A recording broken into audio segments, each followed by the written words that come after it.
dikasih tempat yang sangat indah. Sudah? Let me introduce to you the one and only, the best place to live. And tidak akan dibakar oleh api. It will endure the test of time. It will endure everything in operation. Musibah apapun tidak akan merusak tempat itu. Dan tempat itu memiliki 12 pintu gerbang yang dibuat daripada mutiara original, genuine mutiara, a single pearl. Dan kota itu, wow, jalan raya kota itu tidak aspal. Jalan raya kota itu adalah made of pure gold, as pure as crystal. Dari ujung ke ujung, glistening, pure mas tulin. 12 pintu itu diperbuat daripada 12 mutiara, yaitu setiap pintu itu sebutir mutiara yang sangat besar. Itu biasanya dari sana ke sini, paling besar itu. Tapi kalau gate besar lagi, soalnya gate 12 pintu sebenarnya gate maksudnya bukan pintu. Kalau pintu kita ingat itu pintu masuk ke dalam bilik. Kalau gate besar lagi, oke? So tempat itu 12 pintu itu diperbuat daripada 12 mutiara, yaitu setiap pintu itu sebutir mutiara yang sangat besar. Jalan di kota itu diperbuat daripada emas tulin seperti kaca yang bening. Wow. Tempat itu diperbuat daripada batu yaspis. Kota itu daripada emas tulin seperti kaca yang jernih. Kaca yang jernih. Street of gold. Kota itu. There is no place. There is no better place compared to this city, the New Jerusalem. Ini akan kita masuki. Ini satu tempat yang pasti akan datang. So itulah kita bersyukur. Terima kasih kepada Tuhan. Kita memiliki masa depan yang sangat cemerlang lagi daripada sekarang. Street of gold. Biar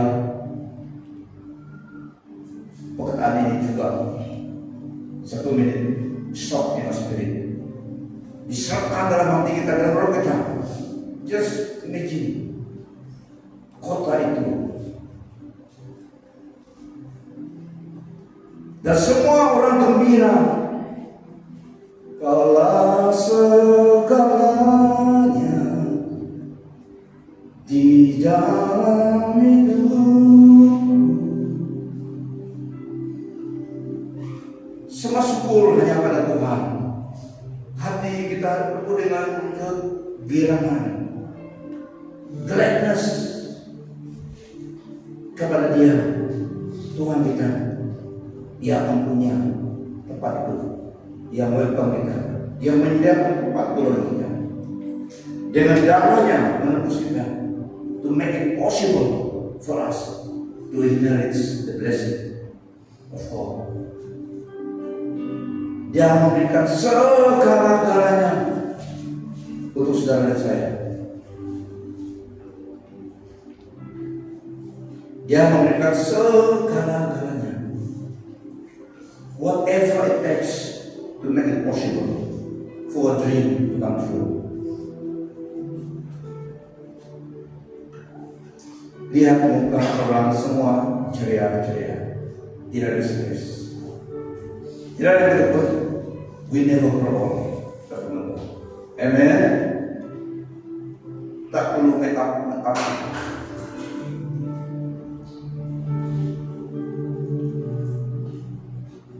This is the place where we belong in the the rapture of the church, kebangkitan gereja, kita tidak tahu masa yang tepat, tetapi menurut timeline tidak akan jauh lagi. Kita pun tidak mau dia terlalu berlarut-larut. Firman Tuhan katakan, speed up his coming. Bagaimana kita percepatkan, ada penglipatan kita juga untuk mempercepatkan event itu, menyebabkan firman Tuhan. Sekarang ini multimedia, orang klik saja, semua orang yang online dapat lihat, mendengar firman Tuhan ini. So tak payah kita tersempatkan di situ, sudah sampai. Itu caranya mempercepatkan. Cuma kamu khotbah, buatlah YouTube, buatlah audio pasal firman Tuhan, khotbah singkat, send through the internet. Ada yang dengar dan ada yang tidak. Itu bukan untuk popularity, itu untuk pelayanan. Baca firman Tuhan sampai dalam itu, ada yang dengar. Itu cara kamu membuat menyebarkan firman Tuhan juga. Amen.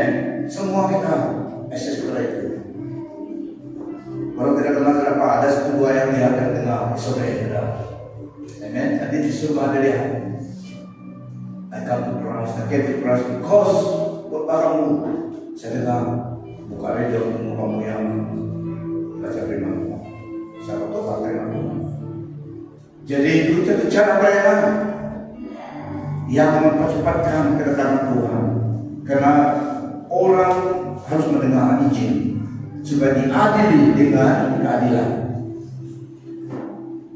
Dan pada suatu hari kelak kita akan berjalan di atas kota, di atas jalan raya kota yang maskulin. Lihat sebelah kanan kirimu, Biogo.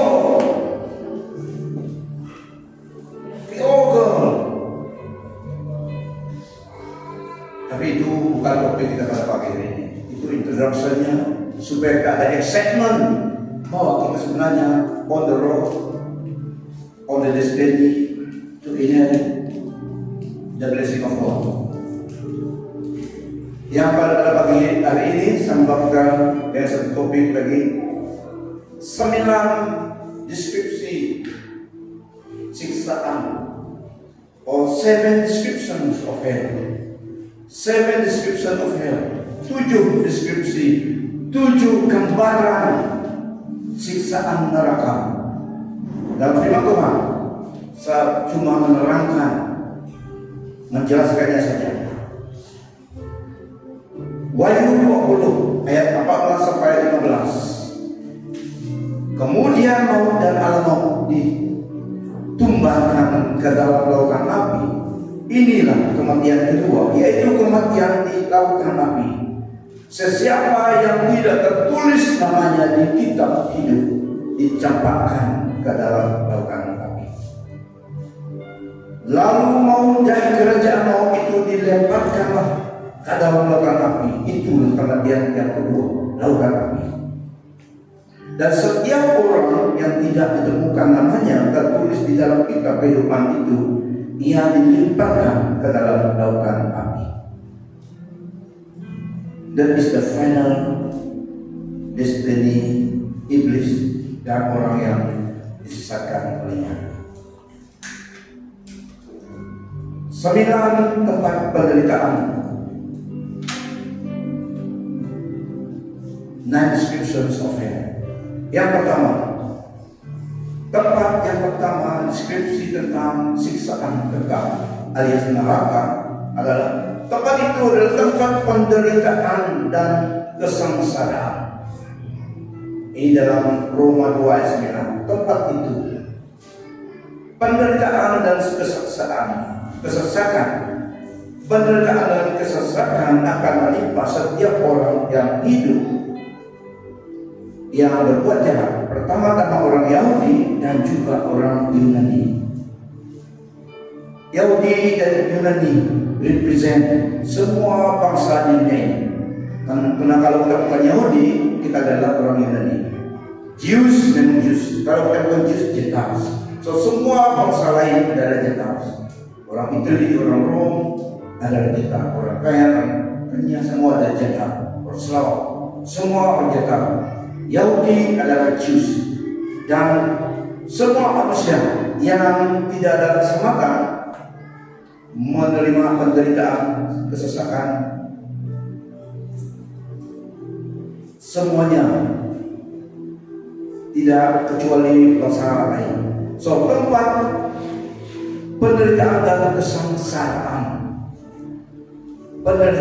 kesengsaraan, trouble and distress akan menimpa setiap orang di luar Kristus. Yang kedua, tempat yang firman Allah katakan, tempat ratapan dan keretakan gigi, place of weeping and gnashing of teeth. Matthew 22 ayat 13. Ini tempat juga sungguh-sungguh ada.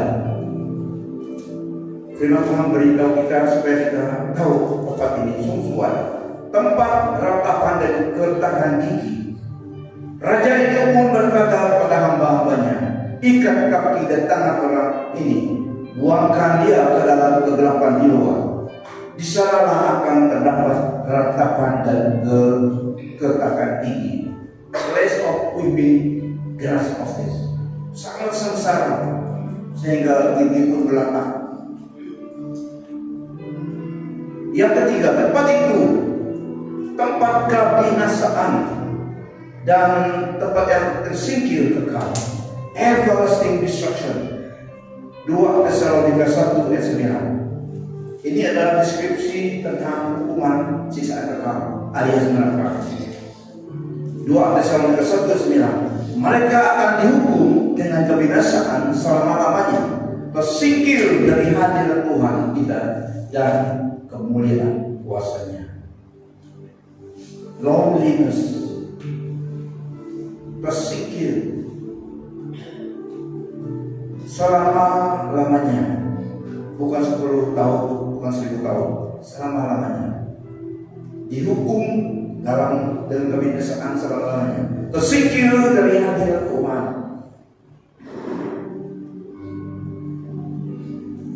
Walaupun manusia ada ciptaan Allah, tapi ada masa penentuan.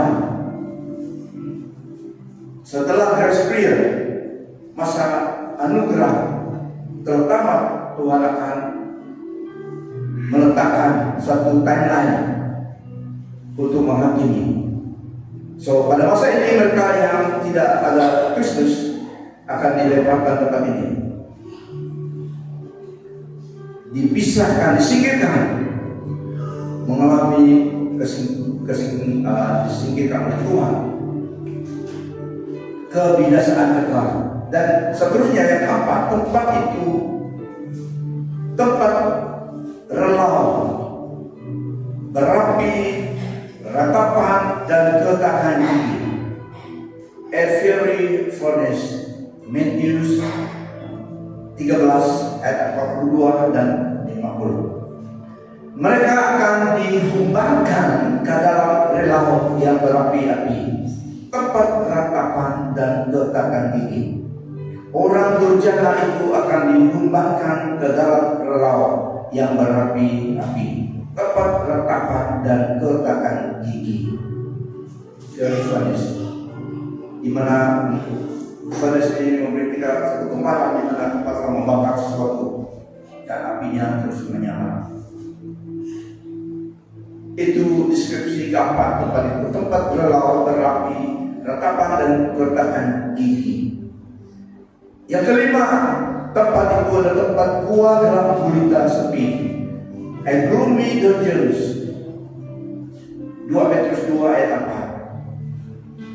Sebab jikalau Allah tidak menyayangkan malaikat-malaikat yang berbuat dosa, tetapi melemparkan mereka ke dalam neraka, dan dengan demikian menyerahkannya ke dalam gua-gua yang gelap untuk menyimpan mereka sampai hari penghakiman. So, tempat itu, deskripsi tempat itu adalah tempat gua gelap gulita, sepi, a gloomy dungeon, sepi sendiri. Manusia cepat mati kalau sendiri, sepi, dan apalagi di tempat siksaan. Loneliness can kill us. Sendiri saja, loneliness can kill you. Tiada guna-gunanya. Tapi dalam Wahyu 9 atau Wahyu 24, mau mati tidak jadi mati. 19. Jadi tempat itu sunyi, gelap gulita dan sepi. Sepi sekali. Jika Allah tidak menyayangkan mereka juga apabila mereka berdosa, diletakkan, lemparkan dalam gloomy dungeon dan dihukum. Loneliness, kesepian, confinement, terkurung tempat itu. Tapi masih bernafas, jadi boleh mengertikan orang. So kesengsaraan yang amat terasa oleh mereka, tapi tidak terhenti-henti. Itu deskripsi siksaan yang 7. Yang ke-8, tempat itu adalah tempat lautan api belerang. Wahyu 20 ayat 10. Tempat lautan api belerang, a fiery lake of burning sulfur, and the smoke of their torments rushes forever and ever. Dan iblis yang menyesat mereka dilemparkan ke dalam lautan api dan belerang, yaitu tempat binatang dan nabi palsu itu, dan mereka disiksa siang malam sampai selama-lamanya di lautan api dengan penuh belerang sulfur. Ini membuatnya lebih panas lagi, bukan api saja, tapi letak dengan sifat dengan sulfur itu makin panas lagi, tambahan panas lagi. Sudah pun panas, tambah lagi panas. Dan ini selama-lamanya. Iblis dan nabi palsu dan yang disesatkan, yang di luar Kristus, semua situ. So yang ke-9, yang terakhir, tempat siksaan kekal. Markus 14 ayat 11. There is no rest day or night. Dan Wahyu 14 ayat 11. Wahyu 14 ayat 11. Ini di tempat siksaan kekal. Maka asap api yang menyiksa mereka itu naik ke atas sampai selama-lamanya, dan siang malam mereka tidak henti-hentinya disiksa, yaitu mereka yang menyembah binatang serta patungnya itu, dan barang siapa yang telah menerima tanda namanya. It would be better for them if they had not been born.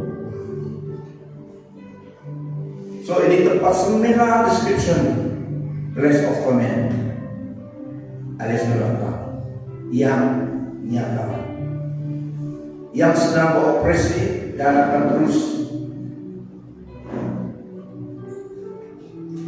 Itulah Bapak Ibu Saudara, satu alasannya Kristus menyeru kita supaya menjadi saksi-saksinya, supaya menyelamatkan jiwa-jiwa. Karena Tuhan Maha Kuasa tidak automatically menyelamatkan seseorang itu. Dia memang Allah yang Maha Kuasa, mencipta semuanya, tapi caranya menyelamatkan adalah melalui Yesus. Dan melalui seseorang itu menerima dia menjadi Tuhan Yesus. Jadi saudara dan saya ada peranannya. Setelah diselamatkan, kita lah yang menyampaikan berita baik itu kepada orang lain. Jika mereka respon dan respon kepada Tuhan melalui kita bersaksi kepada mereka, mereka selamat. Jika mereka menolak, mereka akan juga jumpa akibatnya. Itulah sebabnya Tuhan Yesus firman Tuhan, high calling kita adalah menjadi saksi Kristus. Apapun peranan kita, apapun roles kita dalam tubuh Kristus, itu sangat penting supaya menjangkau orang dengan Injil. Kita lah yang memiliki message keselamatan itu. The only message Tuhan letakkan dalam tangan orang percaya, tubuh Kristus, supaya kita disebut menyebarkannya, menyampaikannya. Yerusalem kita, keluar kita,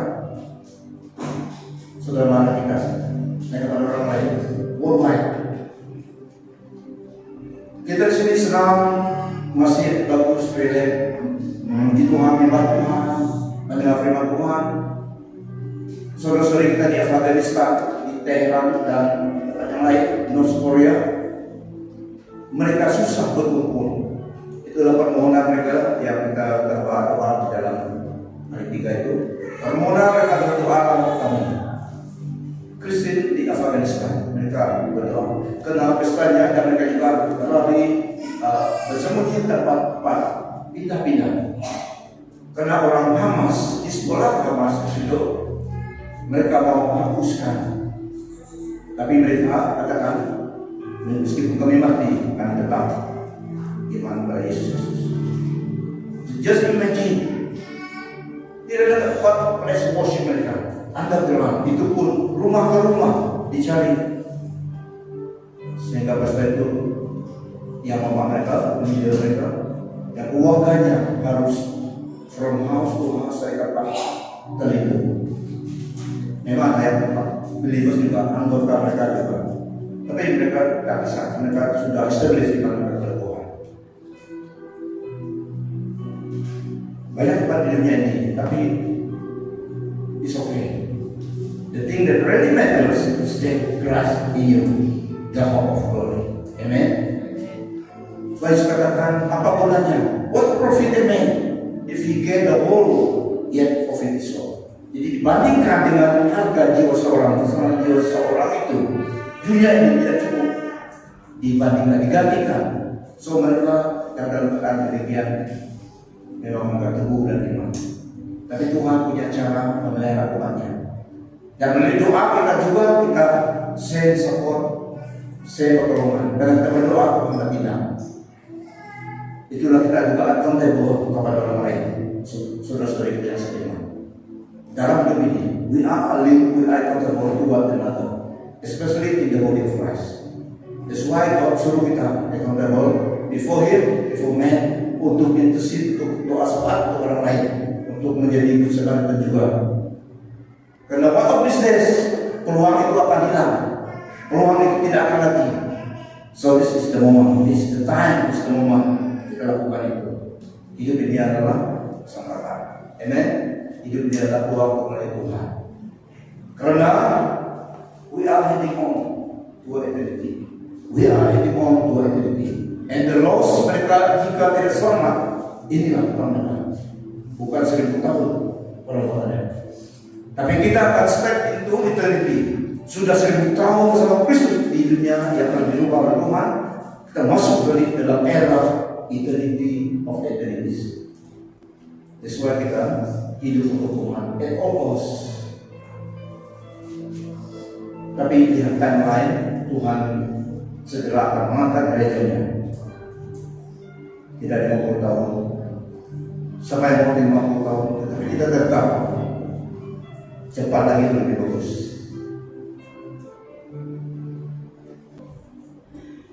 Memang itu, whatever we do, we just do. Tapi kita prepare, bila Tuhan pakai kepulangan. Karena kita tahu bila masanya. But as according to the study, lihat lain itu, memang sama kita tahu. Sekali lagi katakan, now is the church age. Inilah masa jengkang, masa untuk kita sebelum Tuhan datang. Orang Israel masih banyak yang dekil, terasa tapi banyak yang tak berguna. Karena di masa kita menjadi witness untuk Kristus. Setelah kita diangkat lagi nanti dari dunia ini, mereka lah yang menjadi prominent bagi Kristus di dunia ini, orang Israel. Sekarang ini adalah masa jangka, saudara dan saya, the church age. Kita adalah tubuh Kristus. Dalam Kristus kita bersatu dengan orang Yahudi, the Jews, dalam Kristus. So ini masa kita memberikan. Tapi masa kita semakin mau habis. Setelah masa nanti Tuhan angkat kita.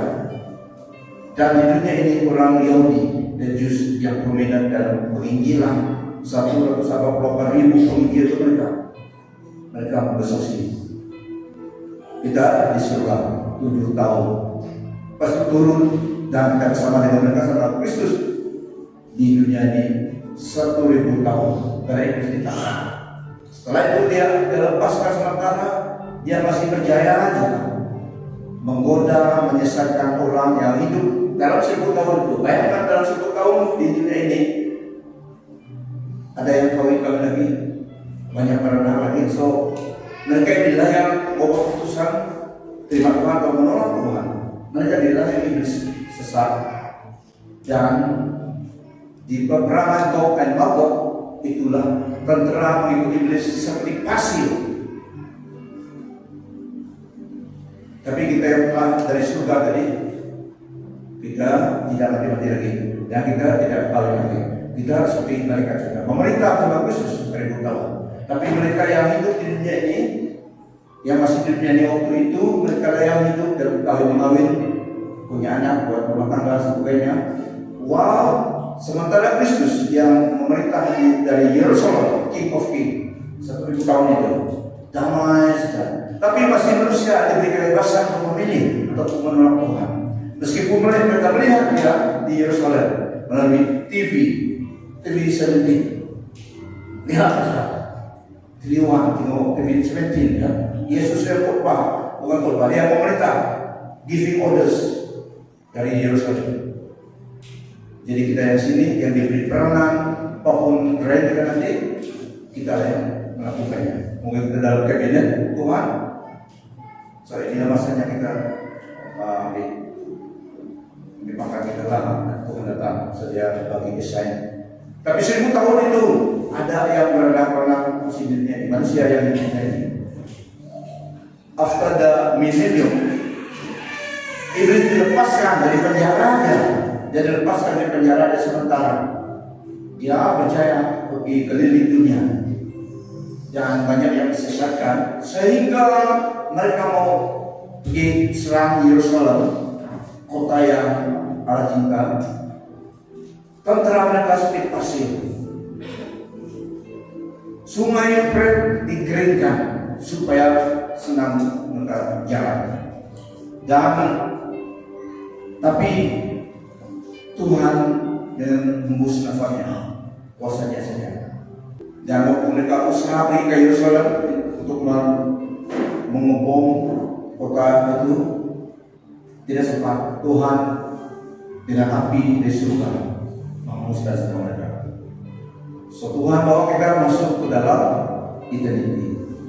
Turunlah Yerusalem dari surga, dari kota Allah, the Spirit of God, dan kediaman Allah bersama dengan kita di dunia yang Tuhan menciptakan dunia baru. It will be there forever and ever and ever and ever and ever and ever and never and ever. Amen. So itu pergerakan the pages of life di dunia ini sampai akhir. Itulah Allah sangat mengasihi kita. Dalam Yohanes 3 ayat 16-18, God so loved the world, He gave His one and only Son, that whosoever believe in Him will not perish but have everlasting life. Rencana Allah dalam Yesus adalah keselamatan bagi manusia yang diciptakan dengan gambarannya. Tapi kita diberi pilihan. So bagi kita inilah masanya kita menjadi saksi Kristus. Semua kita ada peranan, semua ada peluang untuk menjadi saksi Kristus melayani Tuhan.